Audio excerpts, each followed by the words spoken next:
Hi friends, welcome to Jasna's kitchen. അപ്പോൾ ഞാനിന്ന് ചെയ്യാൻ പോകുന്നത് ഒരു അവിൽ മിൽക്കാണ്. ഇത് ഞാൻ വളരെ ഡിഫറെൻ്റ് ആയിട്ടാട്ടോ ചെയ്യുന്നത്. എൻ്റെ ഒരു രീതിയിലാണ് ഞാൻ ചെയ്യുന്നത്. അപ്പോൾ നല്ല ടേസ്റ്റ് ഉണ്ടായിരുന്നു കഴിക്കാനായിട്ട്. അപ്പോൾ ഇപ്പോൾ വെറുതെ ഇരിക്കുന്ന സമയമല്ല, അപ്പോൾ നമ്മൾ കുറച്ച് സ്നാക്സൊക്കെ കഴിച്ച് പിന്നെ രാത്രിയിലാകുമ്പോൾ അധികം കഴിക്കാനൊന്നും വേണ്ടി വരില്ല.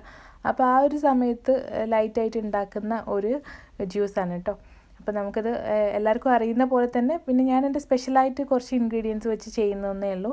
അപ്പോൾ നമുക്കതിൻ്റെ റെസിപ്പി നോക്കാം. അതിന് മുൻപായിട്ട് എൻ്റെ ചാനൽ ആദ്യമായിട്ട് കാണുന്നവരാണെങ്കിൽ താഴെ കാണുന്ന റെഡ് ബട്ടൺ ഒന്ന് ക്ലിക്ക് ചെയ്ത് സബ്സ്ക്രൈബ് ചെയ്യുക. അതിലുള്ള ബെല്ലൈക്കൺ കൂടെ ക്ലിക്ക് ചെയ്ത് അതിൽ ഓളും കൂടെ പ്രസ് ചെയ്താൽ നിങ്ങൾക്ക് ഞാനിരുന്ന വീഡിയോസിൻ്റെ എല്ലാ നോട്ടിഫിക്കേഷനും പെട്ടെന്ന് തന്നെ കിട്ടുന്നതാണ്. അപ്പോൾ ഇതിന് വേണ്ടിയിട്ട് ഞാൻ കുറച്ച് വെള്ള അവിലാണ് എടുത്തത്. ഞാൻ വെള്ള എടുത്തിട്ടുണ്ട്, ചുവപ്പ് എടുത്തിട്ടുണ്ട്. അപ്പോൾ നിങ്ങൾക്ക് ഏതാ കിട്ടുന്നതെന്ന് വെച്ചാൽ അത് എടുത്തോളാം. ഇത് കണ്ടോ, ഇതുപോലത്തെ അവിലാണ് എടുത്തത്. അപ്പോൾ ഇത് നല്ല പോലെ ഒന്ന് വറുത്തെടുക്കുന്നുണ്ട്. ഇതിപ്പോൾ അത്ര ക്രിസ്പിയൊന്നും അല്ല, സാധാരണ പോലെ ഇരിക്കുകയാണ്. ഇനിയിപ്പോൾ ഇതൊന്ന് നന്നായി നമ്മൾ വറുത്തെടുക്കുവാണെങ്കിൽ കുറച്ച് സമയം വറുത്തെടുത്താൽ മതി. അപ്പോഴേക്ക് തന്നെ സൗണ്ട് കേട്ടല്ലോ, നല്ല ക്രിസ്പി ആയിട്ടാണ് ഇപ്പോൾ ഇരിക്കുന്നത്. ഞാൻ കുറച്ച് ചുവന്ന അവിൽ എൻ്റെ കയ്യിലുണ്ടായിരുന്നു. അപ്പോൾ അത് കുറച്ചേ ഉള്ളായിരുന്നു, അതുകൊണ്ടാണ് ഞാൻ വെള്ള അവിലും കൂടെ കൂട്ടിയിടാമെന്ന് വിചാരിച്ചത്. അപ്പോൾ ഈ ചുവന്ന അവിലും കൂടെ ഞാനിതുപോലെ ഒന്ന് വറുത്തെടുക്കാം കേട്ടോ. ഒന്ന് വറുത്തെടുക്കുമ്പോൾ നല്ല ക്രിസ്പി ആയിരിക്കും. നമ്മൾ ജ്യൂസിൽ ഇട്ടാലും പെട്ടെന്നൊന്നും ഇത് കുതിർന്നു പോവില്ല. അപ്പോൾ ഈ അവിലൊന്ന് വറുത്ത് ഞാൻ മാറ്റി വെക്കുന്നുണ്ട്. അപ്പോൾ നിങ്ങൾക്ക് ഏതെങ്കിലും ഒരു അവിലാണ് കയ്യിലുള്ളതെന്നുണ്ടെങ്കിൽ അതെടുത്താൽ മതി കേട്ടോ. ഇപ്പോൾ എൻ്റെ കയ്യിൽ രണ്ടും കുറച്ചാണ് ഇരിക്കുന്നത്, അതുകൊണ്ടാണ് ഞാൻ രണ്ടും മിക്സ് ചെയ്തിടുന്നത്. പിന്നെ ഞാനിതിന് വേണ്ടി പഴം എടുത്തിട്ടുണ്ട്. ഇത് സാധാരണ കഴിക്കുന്ന റോബസ്റ്റ പഴമാണ്. പിന്നെ പാലെടുത്തിട്ടുണ്ട്. പിന്നെ നമുക്ക് പഞ്ചസാരയും വേണം. അപ്പോൾ ഞാൻ ആദ്യം തന്നെ ഈ പാലും പഴവും പഞ്ചസാരയും കൂടെ ഒന്ന് ജ്യൂസാക്കി എടുക്കാൻ പോവാണ്. അപ്പോൾ അതിനുവേണ്ടി ഞാനൊരു മിക്സിയുടെ ജാറിലേക്ക് ഒരു 3 പഴം മുറിച്ചിടുന്നുണ്ട്. അതിലേക്ക് ആവശ്യത്തിനുള്ള പാലും ഒഴിച്ചു കൊടുക്കുന്നുണ്ട്. നമുക്ക് കുറച്ച് കട്ടിയിലാട്ടോ ഈ ജ്യൂസ് അടിച്ചെടുക്കേണ്ടത്. അപ്പോൾ അതിന് വേണ്ടിയുള്ള പാലും കൂടെ ഒഴിച്ചു കൊടുക്കുക. ഞാനിപ്പോൾ ഇവിടെ 2 കപ്പ് പാൽ ചേർത്ത് കൊടുത്തിട്ടുണ്ട്. ഇത് നല്ലപോലെ ഒന്ന് പഞ്ചസാര ആവശ്യത്തിനുള്ള ചേർത്തൊന്ന് അരച്ചെടുക്കാം. ഇപ്പോൾ ഇനി നിങ്ങളുടെ കയ്യിൽ ഈ മിക്സർ ഇല്ലയെന്നുണ്ടെങ്കിൽ നിങ്ങളൊരു സ്മാഷർ വെച്ചൊന്ന് പഴം ഉടച്ചെടുത്തിട്ട് പാലും കൂടെ മിക്സ് ചെയ്താൽ മതി. അപ്പോൾ ഞാനിപ്പോൾ ജ്യൂസ് ആക്കി എടുത്തിട്ടുണ്ട്. ഈ ഒരു കട്ടിയിൽ അരച്ചെടുക്കാം കേട്ടോ.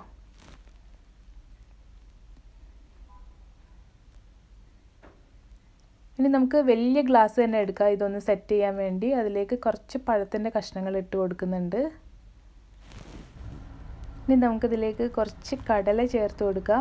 അപ്പോൾ ഈ കടല ഞാൻ പച്ച വാങ്ങിച്ചതാട്ടോ. എന്നിട്ടൊന്ന് ഓവനിൽ വെച്ച് 2 മിനിറ്റ് ഒന്ന് വറുത്തെടുത്തതാണ്. ഇതിലേക്ക് ഞാൻ 1/2 ഗ്ലാസ് ജ്യൂസ് ഒഴിച്ചു കൊടുക്കുന്നുണ്ട്.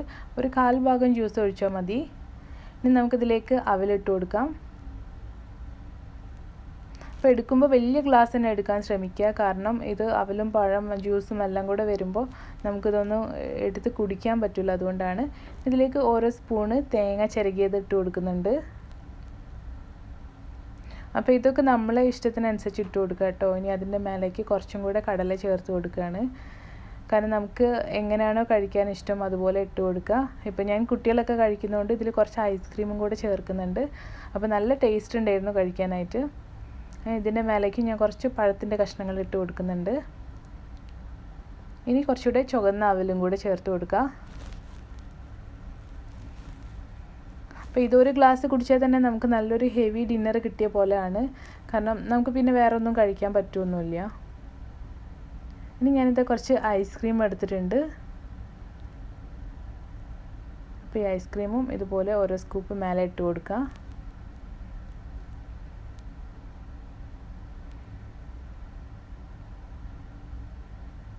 നമുക്ക് കുറച്ച് പീനട്ട്സ് അതിൻ്റെ മേലെ വെച്ചൊന്ന് ഡെക്കറേറ്റ് ചെയ്യാം. അപ്പോൾ നമ്മുടെ ടേസ്റ്റി മിൽക്ക് അവിൽ ഇവിടെ റെഡി ആയിട്ടുണ്ട് കേട്ടോ. മിൽക്ക് അവിൽ അവിൽ മിൽക്ക് എന്നൊക്കെ പറയും. അപ്പോൾ ഇവിടെ റെഡി ആയിട്ടുണ്ട്. അപ്പോൾ ഇനി ഇത് കുടിക്കാൻ നേരം എല്ലാം കൂടെ നല്ല പോലെ ഒന്ന് മിക്സ് ചെയ്യുക. കണ്ടോ, നല്ല തിക്കായിട്ടുള്ള ജ്യൂസാണ്. നല്ല ടേസ്റ്റും ഉണ്ട് കേട്ടോ കഴിക്കാനായിട്ട്. ഐസ്ക്രീമും ഇതൊക്കെ ചേർത്തുകൊണ്ട് ഒരു സ്പെഷ്യൽ ടേസ്റ്റ് തന്നെ ഉണ്ട്. അപ്പോൾ തീർച്ചയായിട്ടും ഒന്ന് ട്രൈ ചെയ്ത് നോക്കുക. നിങ്ങൾക്ക് എൻ്റെ വീഡിയോ ഇഷ്ടമായിട്ടുണ്ടെന്ന് വിചാരിക്കുന്നു. ഇഷ്ടമായിട്ടുണ്ടെങ്കിൽ നിങ്ങളുടെ അഭിപ്രായങ്ങൾ കമൻ്റായിട്ട് കൊടുക്കുക. അതുപോലെ തന്നെ വീഡിയോ ലൈക്ക് ചെയ്യാനും ഷെയർ ചെയ്യാനും കമൻറ്റ് ചെയ്യാനും മറക്കരുത്. പുതിയൊരു വീഡിയോ ആയിട്ട് ഞാൻ വീണ്ടും വരുന്നതാണ്. അതുവരേക്കും bye bye. Thank you for watching Jasna's kitchen.